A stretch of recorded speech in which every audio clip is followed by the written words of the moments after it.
ਇਹ ਹਫ਼ਤਾਵਾਰ ਬਾਈਬਲ ਦਾ ਦਰਸੀ ਆਵਾਜ਼ ਪਲੇਨਫੀਲਡ Christian science church independent ਵੱਲੋਂ ਹੈ, ਜਿਹੜਾ ਨਿਊ ਜਰਸੀ ਅਮਰੀਕਾ ਵਿੱਚ ਹੈ। ਹੋਰ ਮਾਲੂਮਾਤ ਲਈ ਤੁਸੀਂ ਸਾਡੀ ਵੈਬਸਾਈਟ ਵੇਖੋ www.plainfieldcs.com। ਇਹ ਸਬਕ 6 ਅਪ੍ਰੈਲ 2025 ਐਤਵਾਰ ਦੇ ਦਿਨ ਹਫ਼ਤੇ ਦੇ ਅਖੀਰ ਉੱਤੇ ਤੁਹਾਡੇ ਪੜ੍ਹਨ ਲਈ ਤਿਆਰ ਕੀਤਾ ਗਿਆ ਹੈ। ਮਜ਼ਮੂਨ ਗੈਰ ਅਸਲੀਅਤ। ਸੁਨਹਿਰੀ ਮਤਨ ਯਸ਼ਵਾ। ਅੱਜ ਹੀ ਉਹਨੂੰ ਜਿਹਦੀ ਤੁਸੀਂ ਪ੍ਰਸਤਿਸ਼ ਕਰੋਗੇ ਚੁਣ ਲਵੋ। ਜਵਾਬੀ ਪੜ੍ਹਾਈ ਇਫਸੀਓਂ। ਸਾਡੇ ਖੁਦਾਵੰਦ ਯਿਸੂ ਮਸੀਹ ਦੇ ਰੱਬ ਤੇ ਬਾਪ ਦੀ ਵਡਿਆਈ ਹੋਵੇ, ਜਿਨ੍ਹੇ ਸਾਨੂੰ ਮਸੀਹ ਵਿੱਚ ਅਸਮਾਨੀ ਥਾਵਾਂ ਉੱਤੇ ਹਰ ਤਰ੍ਹਾਂ ਦੀ ਰੂਹਾਨੀ ਬਰਕਤ ਦਿੱਤੀ, ਤਾਂ ਜੋ ਜ਼ਮਾਨਿਆਂ ਦੇ ਪੂਰੇ ਹੋਣ ਦਾ ਅਜਿਹਾ ਇੰਤਜ਼ਾਮ ਹੋਵੇ ਭਈ ਮਸੀਹ ਸਾਰੀਆਂ ਸ਼ੈਵਾਂ ਦਾ ਮਜਮੂਆ ਹੋ ਜਾਵੇ, ਭਾਵੇਂ ਉਹ ਅਸਮਾਨ ਦੀਆਂ ਹੋਣ ਤੇ ਭਾਵੇਂ ਧਰਤੀ ਦੀਆਂ। ਭਈ ਸਾਡੇ ਖੁਦਾਵੰਦ ਯਿਸੂ ਮਸੀਹ ਦਾ ਰੱਬ, ਜਿਹੜਾ ਜਲਾਲ ਦਾ ਪਿਓ ਏ, ਤੁਹਾਨੂੰ ਆਪਣੀ ਪਛਾਣ ਵਿੱਚ ਹਿਕਮਤ ਤੇ ਮੁਕਾਸ਼ਫੇ ਦੀ ਰੂਹ ਬਖਸ਼ੇ ਤੇ ਤੁਹਾਡੇ ਦਿਲ ਦੀਆਂ ਅੱਖੀਆਂ ਰੌਸ਼ਨ ਹੋ ਜਾਣ, ਤੇ ਸਾਡੇ ਈਮਾਨ ਲਿਆਉਣ ਵਾਲਿਆਂ ਲਈ ਉਹਦੀ ਕੁਦਰਤ ਕਿੰਨੀ ਬੇਹੱਦ ਏ, ਉਹਦੀ ਵੱਡੀ ਕੁਦਰਤ ਦੀ ਤਾਸੀਰ ਦੇ ਮੁਤਾਬਕ। ਦਰਸੀ ਆਵਾਜ਼ ਬਾਈਬਲ ਵਿੱਚੋਂ ਖਰੂਜ। ਮੇਰੇ ਅੱਗੇ ਤੂੰ ਗੈਰ ਮਾਬੂਦਾਂ ਨੂੰ ਨਾ ਮੰਨੀ, ਤੂੰ ਆਪਣੇ ਲਈ ਕੋਈ ਤਰਾਸ਼ੀ ਹੋਈ ਮੂਰਤ ਨਾ ਬਣਾਈ, ਨਾ ਕਿਸੇ ਸ਼ੈ ਦੀ ਸੂਰਤ ਬਣਾਈ, ਜਿਹੜੀ ਅਸਮਾਨ ਵਿੱਚ ਜਾਂ ਹੇਠਾਂ ਧਰਤੀ ਉੱਤੇ ਜਾਂ ਧਰਤੀ ਦੇ ਹੇਠਾਂ ਪਾਣੀ ਵਿੱਚ ਹੈ। ਤੂੰ ਉਹਨਾਂ ਦੇ ਅੱਗੇ ਸਜਦਾ ਨਾ ਕਰੀ ਤੇ ਨਾ ਉਹਨਾਂ ਦੀ ਇਬਾਦਤ ਕਰੀ, ਕਿਉਂ ਜੇ ਮੈਂ ਤੇਰਾ ਰੱਬ ਗੈਰਤ ਵਾਲਾ ਰੱਬ ਵਾਂ, ਤੇ ਜਿਹੜੇ ਮੇਰੇ ਨਾਲ ਵੈਰ ਰੱਖਦੇ ਨੇ ਉਹਨਾਂ ਦੀ ਔਲਾਦ ਨੂੰ ਤੀਜੀ ਤੇ ਚੌਥੀ ਪੀੜ੍ਹੀ ਤੀਕਰ ਪਿਓ ਦਾਦੇ ਦੀ ਬਦਕਾਰੀ ਦੀ ਸਜ਼ਾ ਦੇਣਾ ਵਾਂ, ਤੇ ਹਜ਼ਾਰਾਂ ਉੱਤੇ ਜਿਹੜੇ ਮੇਰੇ ਨਾਲ ਮੁਹੱਬਤ ਰੱਖਦੇ ਨੇ ਤੇ ਮੇਰੇ ਹੁਕਮਾਂ ਨੂੰ ਮੰਨਦੇ ਨੇ ਰਹਿਮ ਕਰਦਾ ਵਾਂ। ਸਲਾਤੀਨ। ਤੇ ਰੁਬਾਮ ਸਿਕਮ ਨੂੰ ਗਿਆ, ਕਿਉਂ ਜੇ ਸਾਰਾ ਇਸਰਾਇਲ ਉਹਨੂੰ ਬਾਦਸ਼ਾਹ ਬਣਾਉਣ ਨੂੰ ਸਿਕਮ ਗਿਆ ਸੀ। ਇਸ ਲਈ ਉਸ ਬਾਦਸ਼ਾਹ ਨੇ ਸਲਾਹ ਕਰਕੇ ਸੋਨੇ ਦੇ 2 ਬਛੜੇ ਬਣਾਏ, ਤੇ ਉਹਨੇ ਇੱਕ ਨੂੰ ਬੈਤੇਲ ਵਿੱਚ ਕਾਇਮ ਕੀਤਾ ਤੇ ਦੂਜੇ ਨੂੰ ਦਾਨ ਵਿੱਚ ਰੱਖਿਆ, ਤੇ ਇਹ ਪਾਪ ਦਾ ਬਾਇਸ ਬਣਿਆ, ਕਿਉਂ ਜੇ ਲੋਕੀ ਉਹਦੀ ਪ੍ਰਸਤਿਸ਼ ਕਰਨ ਨੂੰ ਦਾਨ ਤਿਕਰ ਜਾਣ ਲੱਗ ਪਏ। ਇੰਜ ਹੀ ਉਹਨੇ ਬੈਤੇਲ ਵਿੱਚ ਵੀ ਕੀਤਾ ਤੇ ਉਹਨਾਂ ਬਛੜਿਆਂ ਲਈ ਜਿਹੜੇ ਉਹਨੇ ਬਣਾਏ ਸੀ ਕੁਰਬਾਨੀ ਚੜ੍ਹਾਈ। ਸਲਾਤੀਨ। ਤੇ ਵੇਖੋ, ਰੱਬ ਦੇ ਹੁਕਮ ਨਾਲ ਇੱਕ ਰੱਬ ਦਾ ਬੰਦਾ ਯਹੂਦਾ ਵਿੱਚੋਂ ਬੈਤੇਲ ਵਿੱਚ ਆਇਆ ਤੇ ਯਰਬਾਮ ਬਖੂਰ ਜਲਾਨ ਨੂੰ ਮਜ਼ਬਾ ਦੇ ਅੱਗੇ ਖਲੋਤਾ ਸੀ, ਤੇ ਉਹਨੇ ਉਸੇ ਦਿਨ ਇੱਕ ਨਿਸ਼ਾਨ ਦਿੱਤਾ ਤੇ ਆਖਿਆ, ਉਹ ਨਿਸ਼ਾਨ ਜਿਹੜਾ ਖੁਦਾਵੰਦ ਨੇ ਦੱਸਿਆ ਏ ਇਹ ਹੈ ਭਈ ਵੇਖੋ, ਮਜ਼ਬਾ ਫਟ ਜਾਵੇਗਾ ਤੇ ਉਹ ਸਵਾ ਜਿਹੜੀ ਉਹਦੇ ਉੱਤੇ ਹੈ ਡਿੱਗ ਜਾਵੇਗੀ। ਤੇ ਇੰਜ ਹੋਇਆ ਭਈ ਜਦ ਬਾਦਸ਼ਾਹ ਨੇ ਉਸ ਰੱਬ ਦੇ ਬੰਦੇ ਦਾ ਕਲਾਮ, ਜਿਹੜਾ ਉਹਨੇ ਬੈਤੇਲ ਵਿੱਚ ਮਜ਼ਬਾ ਦੇ ਖਿਲਾਫ ਚਲਾ ਕੇ ਆਖਿਆ ਸੀ, ਸੁਣਿਆ, ਤੇ ਯਰਬਾਮ ਨੇ ਮਜ਼ਬਾ ਉੱਤੋਂ ਆਪਣਾ ਹੱਥ ਲੰਮਾ ਕੀਤਾ ਤੇ ਆਖਿਆ, ਉਹਨੂੰ ਫੜ ਲਵੋ, ਤੇ ਉਹਦਾ ਉਹ ਹੱਥ ਜਿਹੜਾ ਉਹਨੇ ਉਹਦੇ ਵੱਲ ਵਧਾਇਆ ਸੀ ਸੁੱਕ ਗਿਆ, ਇੰਜ ਭਈ ਉਹ ਉਹਨੂੰ ਫੇਰ ਆਪਣੇ ਵੱਲ ਖਿੱਚ ਨਾ ਸਕਿਆ। ਤੇ ਉਸ ਨਿਸ਼ਾਨ ਦੇ ਮੁਤਾਬਕ ਜਿਹੜਾ ਉਹਨੂੰ ਰੱਬ ਦੇ ਬੰਦੇ ਨੇ ਖੁਦਾਵੰਦ ਦੇ ਹੁਕਮ ਨਾਲ ਦਿੱਤਾ ਸੀ, ਉਹ ਮਜ਼ਬਾ ਵੀ ਫਟ ਗਿਆ ਤੇ ਸਵਾ ਮਜ਼ਬੇ ਉੱਤੋਂ ਡਿੱਗ ਪਈ। ਤਦ ਬਾਦਸ਼ਾਹ ਨੇ ਉਸ ਰੱਬ ਦੇ ਬੰਦੇ ਨੂੰ ਆਖਿਆ ਭਈ ਹੁਣ ਖੁਦਾਵੰਦ ਆਪਣੇ ਰੱਬ ਤੋਂ ਇਲਤਜਾ ਕਰ ਤੇ ਮੇਰੇ ਲਈ ਦੁਆ ਕਰ, ਤਾਂ ਜੋ ਮੇਰਾ ਹੱਥ ਮੇਰੇ ਲਈ ਫੇਰ ਠੀਕ ਹੋ ਜਾਵੇ। ਤਦ ਉਸ ਰੱਬ ਦੇ ਬੰਦੇ ਨੇ ਖੁਦਾਵੰਦ ਤੋਂ ਇਲਤਜਾ ਕੀਤੀ ਤੇ ਬਾਦਸ਼ਾਹ ਦਾ ਹੱਥ ਉਹਦੇ ਲਈ ਠੀਕ ਹੋ ਗਿਆ, ਜਿਵੇਂ ਪਹਿਲੇ ਸੀ ਉਂਝ ਹੀ ਹੋ ਗਿਆ। ਨੋਹਾ। ਇਹ ਖੁਦਾਵੰਦ ਦੀ ਸ਼ਫਕਤ ਏ ਭਈ ਅਸੀਂ ਫਨਾਹ ਨਹੀਂ ਹੋਏ, ਕਿਉਂ ਜੇ ਉਹਦੇ ਰਹਿਮ ਦਾ ਅਖੀਰ ਨਹੀਂ। ਉਹ ਹਰ ਸਵੇਰ ਨੂੰ ਤਾਜ਼ਾ ਏ, ਤੇਰੀ ਵਫਾਦਾਰੀ ਵੱਡੀ ਏ। ਮੇਰੀ ਜਿੰਦ ਨੇ ਆਖਿਆ, ਮੇਰਾ ਹਿੱਸਾ ਖੁਦਾਵੰਦ ਏ, ਇਸ ਲਈ ਮੇਰੀ ਆਸ ਉਹਦੇ ਤੋਂ ਹੀ ਏ। ਇਹ ਵਾਹਵਾ ਏ ਭਈ ਬੰਦਾ ਆਸ ਰੱਖਣ ਵਾਲਾ ਏ ਤੇ ਚੁੱਪ ਕਰਕੇ ਖੁਦਾਵੰਦ ਦੀ ਮੁਕਤੀ ਦੀ ਉਡੀਕ ਕਰੇ। ਯੋਹੰਨਾ।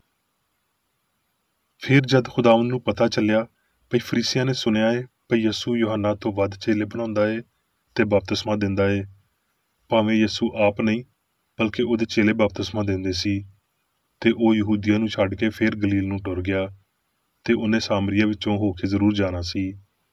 ਤੇ ਯਕੂਬ ਦਾ ਖੂਹ ਉੱਥੇ ਹੀ ਸੀ। ਇਸ ਲਈ ਯਿਸੂ ਸਫ਼ਰ ਦਾ ਥੱਕਿਆ ਮਾਰਿਆ ਹੋ ਕੇ ਉਸ ਖੂਹ ਉੱਤੇ ਇੰਝ ਹੀ ਬੈਠ ਗਿਆ। ਸਾਮਰੀਆ ਦੀ ਇੱਕ ਬੁੱਢੀ ਪਾਣੀ ਭਰਨ ਨੂੰ ਆਈ।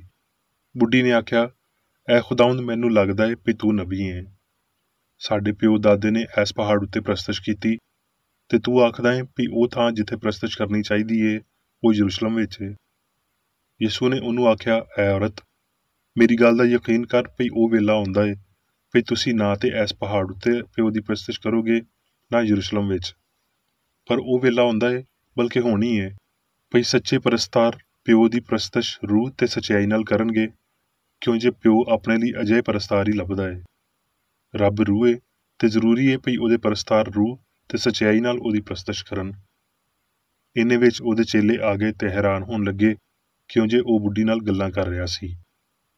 ਇੰਨੇ ਵਿੱਚ ਉਹਦੇ ਚੇਲੇ ਉਹਦੇ ਤੋਂ ਇਹ ਦਰਖਾਸਤ ਕਰਨ ਲੱਗ ਪਏ ਵੀ ਐ ਰੱਬੀ, ਕੁਝ ਖਾ ਲੈ। ਪਰ ਉਹਨੇ ਉਹਨਾਂ ਨੂੰ ਆਖਿਆ, ਮੇਰੇ ਕੋਲ ਖਾਣ ਨੂੰ ਅਜਿਹਾ ਖਾਣਾ ਹੈ ਜਿਹਨੂੰ ਤੁਸੀਂ ਨਹੀਂ ਜਾਣਦੇ। ਯਿਸੂ ਨੇ ਉਹਨਾਂ ਨੂੰ ਆਖਿਆ ਵੀ ਮੇਰਾ ਖਾਣਾ ਇਹ ਹੈ ਵੀ ਆਪਣੇ ਘੱਲਣ ਵਾਲੇ ਦੀ ਮਰਜ਼ੀ ਦੇ ਮੁਤਾਬਕ ਕੰਮ ਕਰਾਂ ਤੇ ਉਹਦਾ ਕੰਮ ਪੂਰਾ ਕਰਾਂ। ਅਬਰਾਨੀਓ, ਜ਼ਰ ਦੀ ਯਾਰੀ ਤੋਂ ਖਾਲੀ ਰਵੋ ਤੇ ਜੋ ਕੁਝ ਤੁਹਾਡੇ ਕੋਲ ਹੈ ਉਹਦੇ ਉੱਤੇ ਹੀ ਗੁਜ਼ਾਰਾ ਕਰੋ, ਕਿਉਂ ਜੇ ਉਹਨੇ ਆਪ ਆਖਿਆ ਏ ਵੀ ਮੈਂ ਤੈਥੋਂ ਕਦੀ ਦਸਤਬਰਦਾਰ ਨਾ ਹੋਵਾਂਗਾ ਤੇ ਤੈਨੂੰ ਕਦੀ ਨਾ ਛੱਡਾਂਗਾ। ਵੱਖਰੀਆਂ ਵੱਖਰੀਆਂ ਤੇ ਬੇਗਾਨੀਆਂ ਤਾਲੀਮਾਂ ਦੇ ਬਾਹਰੋਂ ਭਟਕਦੇ ਨਾ ਫਿਰੋ, ਕਿਉਂ ਜੇ ਫਜ਼ਲ ਨਾਲ ਦਿਲ ਦਾ ਮਜ਼ਬੂਤ ਰਹਿਣਾ ਚੰਗਾ ਏ, ਨਾ ਪਈ ਉਹਨਾਂ ਖਾਣਿਆਂ ਨਾਲ ਜਿਨ੍ਹਾਂ ਨੂੰ ਵਰਤਣ ਵਾਲਿਆਂ ਨੇ ਕੁਝ ਫਾਇਦਾ ਨਾ ਲਿਆ। ਪਤਰਸ, ਐ ਪਿਆਰੋ, ਮੈਂ ਤੁਹਾਡੀ ਮਿੰਨਤ ਕਰਦਾ ਵਾਂ ਭਈ ਤੁਸੀਂ ਆਪਣੇ ਆਪ ਨੂੰ ਪਰਦੇਸੀ ਤੇ ਮੁਸਾਫਰ ਮੰਨ ਕੇ ਉਹਨਾਂ ਬਦਨੀ ਖਾਹਿਸ਼ਾਂ ਤੋਂ ਪਰਹੇਜ਼ ਕਰੋ ਜਿਹੜੀਆਂ ਰੂਹ ਨਾਲ ਲੜਾਈ ਕਰਦੀਆਂ ਨੇ, ਤੇ ਗੈਰ ਕੌਮਾਂ ਵਿੱਚ ਆਪਣਾ ਚਾਲ ਚੱਲਣ ਨੇਕ ਰੱਖੋ, ਤਾਂ ਜੋ ਜਿਨ੍ਹਾਂ ਗੱਲਾਂ ਵਿੱਚ ਉਹ ਤੁਹਾਨੂੰ ਬਦਕਾਰ ਮੰਨ ਕੇ ਤੁਹਾਡੀ ਬਦਖੋਈ ਕਰਦੇ ਨੇ, ਤੁਹਾਡੇ ਨੇਕ ਕੰਮਾਂ ਨੂੰ ਵੇਖ ਕੇ ਉਹਨਾਂ ਦੇ ਰਾਹੀਂ ਮੁਲਾਹਜ਼ਾ ਦੇ ਦਿਨ ਰੱਬ ਦੀ ਵਡਿਆਈ ਕਰਨ। ਖੁਦਾਵੰਦ ਦੀ ਖਾਤਰ ਇਨਸਾਨ ਦੇ ਹਰ ਇੱਕ ਇੰਤਜ਼ਾਮ ਦੇ ਤਾਬਿਆ ਰਵੋ, ਬਾਦਸ਼ਾਹ ਦੇ ਐਸ ਲਈ ਵੀ ਉਹ ਸਭ ਤੋਂ ਵੱਡਾ ਬਜ਼ੁਰਗ ਏ, ਤੇ ਹਾਕਮਾਂ ਦੇ ਐਸ ਲਈ ਕਿਉਂ ਜੇ ਉਹ ਬਦਕਾਰਾਂ ਨੂੰ ਸਜ਼ਾ ਤੇ ਨੇਕਾਂ ਦੀ ਤਾਰੀਫ ਲਈ ਉਹਦੇ ਘੱਲੇ ਹੋਏ ਨੇ। ਕਿਉਂ ਜੇ ਰੱਬ ਦੀ ਮਰਜ਼ੀ ਇਹ ਹੈ ਵੀ ਤੁਸੀਂ ਨੇਕੀ ਕਰਕੇ ਬੇਵਕੂਫ ਬੰਦਿਆਂ ਦੀਆਂ ਜਹਾਲਤ ਦੀਆਂ ਗੱਲਾਂ ਨੂੰ ਬੰਦ ਕਰ ਦਿਓ ਤੇ ਆਪਣੇ ਆਪ ਨੂੰ ਆਜ਼ਾਦ ਸਮਝੋ, ਪਰ ਇਸ ਆਜ਼ਾਦੀ ਨੂੰ ਬਦੀ ਦਾ ਪਰਦਾ ਨਾ ਬਣਾਓ, ਬਲਕਿ ਆਪਣੇ ਆਪ ਨੂੰ ਰੱਬ ਦੇ ਬੰਦੇ ਸਮਝੋ। ਹੁਣ ਮੈਂ ਮੇਰੀ ਬੇਕਰ ਏਡੀ ਦੀ ਲਿਖੀ ਹੋਈ ਕ੍ਰਿਸਚਨ ਸਾਇੰਸ ਦੀ ਦਰਸੀ ਕਿਤਾਬ ਸਾਇੰਸ ਤੇ ਸਿਹਤ ਆਇਤਾਂ ਦੀ ਕੁੰਜੀ ਦੇ ਨਾਲ ਵਿੱਚੋਂ ਲਈਆਂ ਹੋਈਆਂ ਲਿਖਾਈਆਂ ਪੜ੍ਹਾਂਗਾ। ਸਾਇੰਸ ਤੇ ਸਿਹਤ। ਸਾਰੀ ਜਾਨਸਾਰੀ ਦਾ ਮਾਦਾ ਇਲਾਹੀ ਪਿਆਰ, ਬਿਮਾਰੀ ਦੀ ਸ਼ਿਫਾ ਤੇ ਪਾਪ ਦੀ ਤਬਾਹੀ ਦਾ ਪਰਛਾਵਾਂ ਤੇ ਇਜ਼ਹਾਰ ਏ। ਸਾਡੇ ਮਾਲਕ ਨੇ ਆਖਿਆ, ਜੇ ਤੁਸੀਂ ਮੇਰੇ ਨਾਲ ਪਿਆਰ ਕਰਦੇ ਹੋ ਤੇ ਮੇਰੇ ਹੁਕਮਾਂ ਉੱਤੇ ਅਮਲ ਕਰੋਗੇ। ਈਮਾਨ ਤੋਂ ਅਗਾਂਹ ਕਿਸੇ ਬੰਦੇ ਦਾ ਮਕਸਦ ਸੱਚਾਈ ਦੇ ਨਕਸ਼ੇ ਕਦਮ ਨੂੰ ਲੱਭਣਾ ਹੋਣਾ ਚਾਹੀਦਾ ਏ, ਜਿਹੜਾ ਸਿਹਤ ਤੇ ਪਾਕੀਜ਼ਗੀ ਦੀ ਰਾਹ ਏ। ਸਾਨੂੰ ਹਰੈਬ ਦੀ ਚੋਟੀ ਤਿੱਕਰ ਅਪੜਨ ਦੀ ਕੋਸ਼ਿਸ਼ ਕਰਨੀ ਚਾਹੀਦੀ ਏ ਜਿੱਥੇ ਰੱਬ ਜ਼ਾਹਿਰ ਹੋਇਆ, ਤੇ ਰੂਹਾਨੀ ਇਮਾਰਤ ਦੀ ਨੁੱਕਰ ਦੇ ਸਿਰੇ ਦਾ ਪੱਥਰ ਪਾਕੀਜ਼ਗੀ ਏ। ਰੂਹ ਦਾ ਬਪਤਿਸਮਾ ਬਦਨ ਦੀ ਸਾਰੀ ਨਾਪਾਕੀ ਨੂੰ ਧੋਣਾ ਇਸ ਗੱਲ ਦਾ ਇਸ਼ਾਰਾ ਦਿੰਦਾ ਏ ਵੀ ਪਾਕ ਦਿਲ ਰੱਬ ਨੂੰ ਵੇਖਦੇ ਨੇ ਤੇ ਉਹ ਰੂਹਾਨੀ ਹਯਾਤੀ ਤੇ ਇਜ਼ਹਾਰ ਤਿੱਕਰ ਅਪੜਦੇ ਨੇ। ਜਿੰਦ ਜਾਂ ਰੂਹ ਤੋਂ ਮੁਰਾਦ ਏ ਬਸ ਇੱਕ ਸਿਆਣ, ਤੇ ਇਹਦਾ ਤਰਜਮਾ ਜਮਾਂ ਵਿੱਚ ਕਦੀ ਨਹੀਂ ਕੀਤਾ ਜਾ ਸਕਦਾ।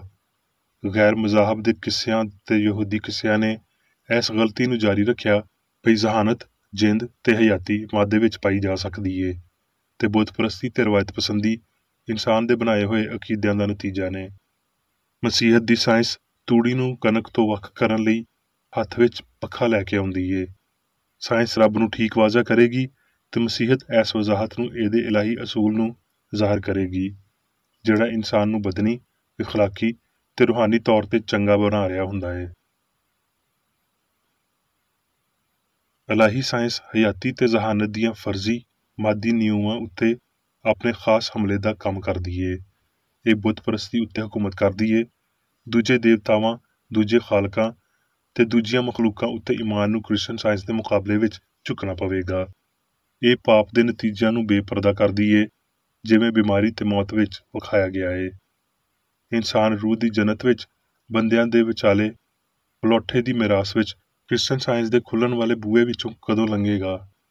ਸੱਚਾਈ ਸੱਚਮੁੱਚ ਰਾਹ ਏ। ਫਾਨੀ ਸਿਆਣ ਖੁਦੀ ਤੋਂ ਅਣਜਾਣ ਹੁੰਦੀ ਏ, ਨਹੀਂ ਤੇ ਇਹ ਖੁਦ ਫਰੇਬ ਕਦੀ ਨਾ ਹੁੰਦੀ। ਜੇ ਫਾਨੀ ਸਿਆਣ ਨੂੰ ਪਤਾ ਹੁੰਦਾ ਵੀ ਚੰਗਾ ਕਿਵੇਂ ਬਣਨਾ ਏ ਤੇ ਉਹ ਚੰਗੀ ਬਣ ਜਾਂਦੀ, ਕਿਉਂ ਜੇ ਇਹਨੇ ਆਪਣੇ ਆਪ ਤੋਂ ਇਲਾਵਾ ਕਿਸੇ ਹੋਰ ਉੱਤੇ ਈਮਾਨ ਰੱਖਣਾ ਏ। ਇਸ ਲਈ ਇਹ ਮਾਦੇ ਨੂੰ ਦੇਵਤਾ ਦੇ ਤੌਰ ਤੇ ਤਖਤ ਉੱਤੇ ਬਿਠਾ ਦਿੰਦੀ ਏ, ਦੂਜੇ ਦੇਵਤਾ ਰੱਖਦਿਆਂ ਹੋਏ ਤੇ ਇੱਕ ਤੋਂ ਬਹੁਤੀਆਂ ਸਿਆਣਾਂ ਉੱਤੇ ਯਕੀਨ ਰੱਖਦਿਆਂ ਹੋਏ। ਇਨਸਾਨ ਦੀ ਸਿਆਣ ਸ਼ੁਰੂ ਤੋਂ ਹੀ ਬੁੱਤ ਪ੍ਰਸਤ ਸੀ। ਇਸ ਲਈ ਬਸ਼ਰ ਫਾਨੀ ਵਜੂਦੀਅਤ ਉੱਤੇ ਵੀ ਗੌਰ ਨਹੀਂ ਕਰਦਾ ਤੇ ਉਹ ਸਭ ਕੁਝ ਜਾਣਨ ਵਾਲੀ ਸਿਆਣ ਤੇ ਉਹਦੀ ਮਖਲੂਕ ਤੋਂ ਕਿੰਨਾ ਬੇਖਬਰ ਹੋਵੇਗਾ।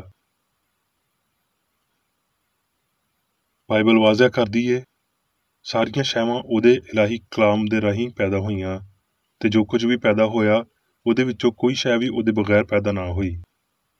ਇਹ ਇਲਾਹੀ ਸਾਇੰਸ ਦੀ ਹਮੇਸ਼ਾ ਦੀ ਅਸਲੀਅਤ ਏ। ਜੇ ਪਾਪ, ਬਿਮਾਰੀ ਤੇ ਮੌਤ ਨੂੰ ਅਦਮ ਦੇ ਤੌਰ ਤੇ ਸਮਝਿਆ ਜਾਵੇ ਤੇ ਉਹ ਗਾਇਬ ਹੋ ਜਾਣਗੇ, ਜਿਵੇਂ ਬਖਾਰਾਤ ਸੂਰਜ ਦੇ ਅੱਗੇ ਪਿਘਲ ਜਾਂਦੇ ਨੇ। ਇਸੇ ਤਰ੍ਹਾਂ ਬਦੀ ਚੰਗਿਆਈ ਦੀ ਅਸਲੀਅਤ ਦੇ ਸਾਹਮਣੇ ਗਾਇਬ ਹੋ ਜਾਵੇਗੀ। ਇੱਕ ਨੇ ਦੂਜੀ ਨੂੰ ਲਾਜ਼ਮੀ ਲੁਕੋ ਦੇਣਾ ਏ ਤੇ ਫਿਰ ਚੰਗਿਆਈ ਨੂੰ ਅਸਲੀਅਤ ਦੇ ਤੌਰ ਤੇ ਚੁਣਨਾ ਕਿੰਨਾ ਅਹਿਮ ਏ। ਇਨਸਾਨ ਰੱਬ ਯਾਨੀ ਰੂਹ ਦਾ ਮਾਮਨ ਏ, ਹੋਰ ਕਿਸੇ ਦਾ ਨਹੀਂ। ਰੱਬ ਦਾ ਹੋਣਾ ਲਾਮਤਨਾਹੀ ਆਜ਼ਾਦੀ, ਹਮਾਂਗੀ ਤੇ ਬਹੁਤ ਜ਼ਿਆਦਾ ਸਕੂਨ ਦਾ ਹੋਣਾ ਏ। ਜਿੱਥੇ ਕਿਤੇ ਰੱਬ ਦਾ ਰੂਹ ਏ, ਉੱਥੇ ਆਜ਼ਾਦੀ ਏ। ਬਨੀ ਇਸਰਾਈਲ ਨੇ ਰੂਹਾਨੀ ਇਬਾਦਤ ਵਿੱਚ ਆਪਣੇ ਖਿਆਲਾਂ ਨੂੰ ਮਵਾਦ ਉੱਤੇ ਮਰਕੂਜ਼ ਕੀਤਾ। ਉਹਨਾਂ ਲਈ ਮਵਾਦ ਮਾਦਾ ਸੀ ਤੇ ਰੂਹ ਪਰਛਾਵਾਂ ਸੀ। ਉਹਨਾਂ ਨੇ ਰੂਹ ਦੀ ਇਬਾਦਤ ਮਾਦੀ ਨੁਕਤਾ ਨਜ਼ਰ ਨਾਲ ਕਰਨ ਦਾ ਸੋਚਿਆ, ਪਰ ਇਹ ਨਾਮੁਮਕਿਨ ਸੀ।